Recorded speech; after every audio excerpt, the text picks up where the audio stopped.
ये नमक का कितना रेलेवेंस है सर? नमक भी आजकल बहुत बड़े तरह के आते हैं। नमक, जो सेंधा नमक है, ये इजी डाइजेस्टेबल है और बहुत सारी बीमारियों को क्योर करता है। लेकिन जो व्हाइट नमक है उसके अंदर बहुत बनने हैं। ओके। उसमें जो आयोडीन नमक है, वो ज्यादातर जो पहाड़ी लोग हैं, पहाड़ों में रहते हैं, ठंडे एरिया में रहते हैं, उनके लिए तो बहुत अच्छा है। जो हम मैदानी लोग में रहते हैं, मैदान के एरिया में रहते हैं, जैसे नॉर्थ नॉर्थ इंडिया का जो एरिया सारा मैदानी है, हाँ। तो यहाँ पे आयोडीन नमक की इतनी जरूरत नहीं होती। लेकिन लोगों के दिमाग में बसा है कि आयोडीन नमक नहीं खाएंगे तो आयोडीन कम हो जाएगा, ये हो जाएगा। वो कुछ नहीं होता है यार। आप सेंधा नमक खाइए, उसके अंदर सारे मिनरल्स हैं, गूगल करके देखिए। सेंधा नमक के जो अंदर कितने इंग्रेडिएंट हैं, उनके क्या क्या उसके साल्ट हैं, सब लिख के आएगा आपके हम्म। सामने। हम्म। तो ये सेंधा नमक बोलते हैं कुछ लोग काला नमक बोलते हैं, कुछ लोग आजकल पिंक नमक भी शुरू हो गया है ना। देखिए, सेंधा नमक और पिंक एक ही है। अच्छा, ओके। काला नमक अलग है। सेंधा नमक और पिंक सॉल्ट जो है, ये पत्थर होता है, पहाड़ होता है, ये अलग चीज है। जो काला नमक है उसको बनाया जाता है कई चीजें मिला के, अच्छा, वो बना बनाया पैदा नहीं होता। अच्छा। तो जो व्हाइट नमक है वो समुंदर से निकलता है, खारा होता है। तो ये हमारे लिए ऐसी चीजें नहीं है। हम सेंधा नमक खाएंगे हम्म। और पूरा स्वस्थ जीवन पाएंगे। हम्म। हम्म। एक और सर इम्पोर्टेंट पार्ट है। बहुत सारे लोग इसको सवाल में लास्ट टाइम भी पूछा बहुत सारे लोगों ने। वो था फास्टिंग का कितना इंपॉर्टेंट रोल है। एक तो है फास्टिंग, तो जैसे कुछ लोग महीने में एक फास्ट रखते हैं, कुछ लोग हर हफ्ते में रखते हैं भगवान के नाम पर ही, और हेल्थ को भी कंसीडर करते हैं।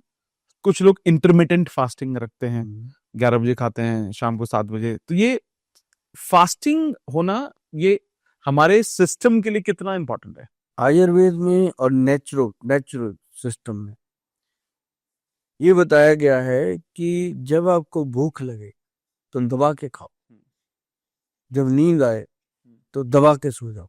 बस दो ही मंत्र है ना।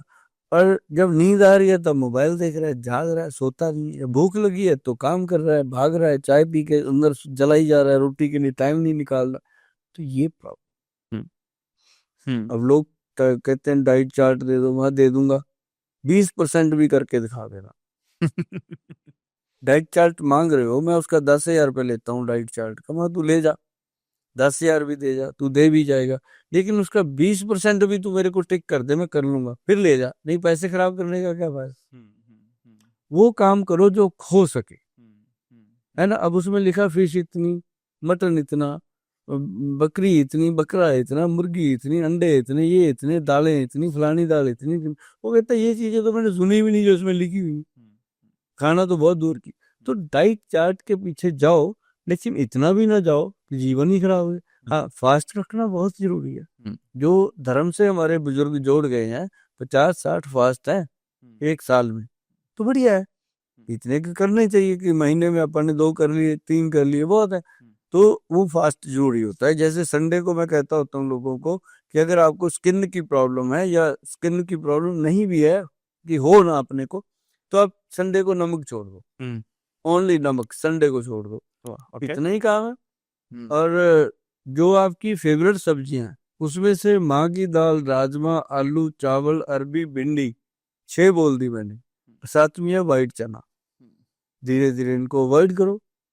ओके। अगर महीने में 4 बार खाते हो, 2 बार खा लो, 2 बार खाते हो, 1 बार खा लो, 1 बार खाते हो तो हफ्ते में 1 बार खा लो। मतलब ऐसे धीरे धीरे इसको निकालो। निकाल लो लाइफ से। और कोशिश करो कि रसोई घर में से एल्युमिनियम का बर्तन सारा निकाल दो। अच्छा, ओके। कोशिश करो, क्योंकि सारा। हाँ, जो फ्राई पैन है, हाँ। कुकर है, एल्युमिनियम का बर्तन निकालो बहुत। ये। हाँ, ये पॉइजन है, ओ। और खाने को भी पॉइजन करता है। पेट गैस, एसिडिटी, जलन कहाँ से आ गई। बहुत नॉर्मल है, तो हर घर में है एल्यूमिनियम तो। कहाँ से आ गई जी, पहले तो होती नहीं। पहले नहीं थी होती। क्यों, पहले अपने घरों में सिल्वर होता ही नहीं था। हम्म। अब सिल्वर आया था, अंग्रेज लेके आए कि जितने जेल में कैदी हैं सबको सिल्वर के बर्तनों में खाना पकाओ, सिल्वर के बर्तनों में खिलाओ। ये स्लो पॉइजन है, धीरे धीरे धीरे धीरे मर जाएंगे, कमजोर हो जाएंगे। तो ये था फंडा। और हम लोग अपने घर तक ले आए इन चीजों को। अब वही बात होगी कि सभी लोग बीमार है, किसी के घुटने में दर्द हो रहा है, किसी को कहते हैं ग्रीस खत्म हो गया। लो, ये सीटियां मारता है कुकर। अब आप दाल बना रहे हो, उसके अंदर दाल डाली, उसने 3 सीटी बजाई, दाल तैयार। उसको खा के फिर बंदा सीटियां बजाता है, बाथरूम में सुबह उठ के सीटी मारता है, उठते बैठते घुटने दुखते हैं, सीटियां ऐसे ऐसे करते हैं। तो मतलब वो चीजें नुकसानदेह हैं। हाँ, अगर चलो अब सब चीजें तो ठीक नहीं हो सकती। गोयल साहब बोलते रहते हैं, लोग सुनते रहते हैं, सुन के कहते हैं अच्छा जी बहुत गुड है, गोयल साहब अच्छा किया, थैंक यू गोयल साहब, अच्छी जानकारी दी। लेकिन कुछ करो, और ज्यादा नहीं कर सकते, वही सौंफ, जीरा, अजवाइन का पाउडर बनाओ, तवे के ऊपर उसको रोस्ट करके रखो, पाउडर तीनों का बनाओ, बना के जब भी खाना खाते हो उसके बाद खा लो, ताकि खाने के अंदर जो भी पेस्टिसाइड का प्रभाव है, जहरों का प्रभाव है, वो आपको नुकसान ना करे।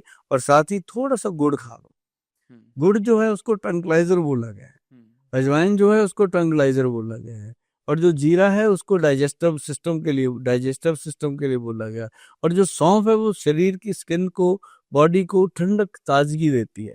तो मतलब ये है कि ये चीजें ऐसी नहीं बनी हुई, एक एक चीज का कोई मतलब है।